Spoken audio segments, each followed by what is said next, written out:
Good morning मेरे परिवार वालों और मेरे फ्रेंड्स।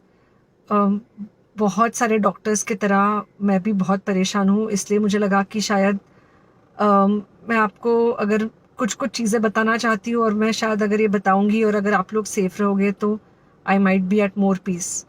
जैसे आपको सबको पता है कि बॉम्बे की हालत तो बहुत ख़राब है और धीरे धीरे बहुत सारे शहरों की और बहुत सारे स्टेट्स, इवन टाउन्स की हालत ख़राब होते जा रही है।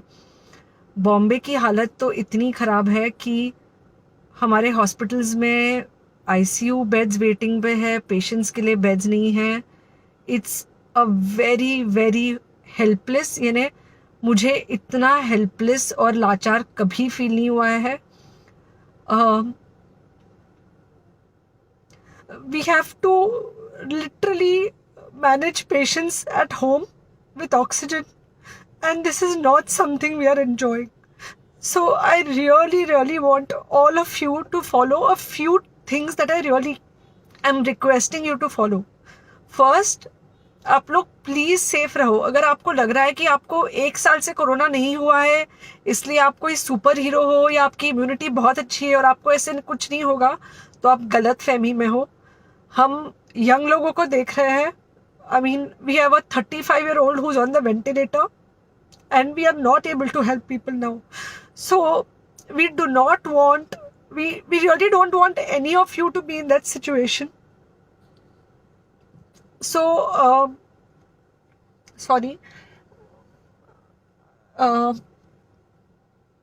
आई थिंक ये जो इमोशनल ब्रेकडाउन है हम डॉक्टर्स में अब सबको कोई ना कोई समय हो रहा है, because we not been so helpless. Okay, so most importantly please take care of your self. Right now Covid is everywhere around you. Okay, तो अगर आप घर से बाहर निकलो, maybe you're meeting your friends, maybe you're meeting your family, it does not matter, you have to be masked.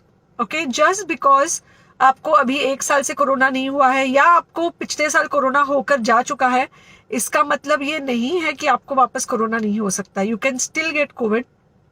तो please keep yourself very well masked at all times.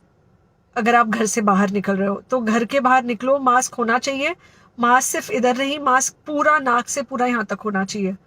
दूसरी बात, अगर आपको कुछ होता है, अगर आपको बुखार आता है या कुछ होता है, पैनिक मत होइए। Do not get unneeded investigations done. Get in touch with me obviously immediately. And most importantly, आपके जो फ्रेंड्स है या कोई भी है उनको बोलो पैनिक में होकर एडमिट ना हुए हॉस्पिटल में। फिलहाल जो सिचुएशन है वो ऐसी है कि बहुत सारे हॉस्पिटल्स में स्टेबल पेशेंट्स एडमिट हो रहे हैं और बहुत सारे लोग जिनको एक्चुअली ऑक्सीजन की ज़रूरत है उनके लिए हमारे पास बेड नहीं है। इनफैक्ट हम लोग घर में लोगों को ऑक्सीजन देके मैनेज करने की कोशिश कर रहे हैं, और ये हमने पहले कभी नहीं किया है कि हम इतने सारे लोगों के लिए बेड्स ढूंढ रहे हैं, इतने सारे लोगों को घर में मैनेज करने की कोशिश कर रहे हैं। So please leave beds for people who actually need it, who have pneumonia, who need oxygen, and who will need to be under very close medical care. Third thing, if you have not taken the vaccine, अगर आपने vaccine नहीं ली है किसी भी कारण से, हो सकता है आप ट्रैवल कर रहे हो सकता है आपको वैक्सीन की हिचक हो सकता है आपने कुछ व्हाट्सएप पे फॉरवर्ड पढ़ा हो कि वैक्सीन की वजह से कुछ साइड इफेक्ट्स हो रहे हैं या कुछ हो रहा है, it's untrue. Please take your vaccine. ये हमको डेफिनेट दिख रहा है कि जो लोगों के 2 वैक्सीन के शॉट्स होकर 2 हफ्ते हो चुके हैं उनमें डेफिनेटली हमको इन्फेक्शन, सीरियस इन्फेक्शंस कम दिख रहे हैं और हॉस्पिटलाइजेशन ना के बराबर है। So the vaccine is definitely helping. Okay, so take care of your self, do not take COVID-19 lightly.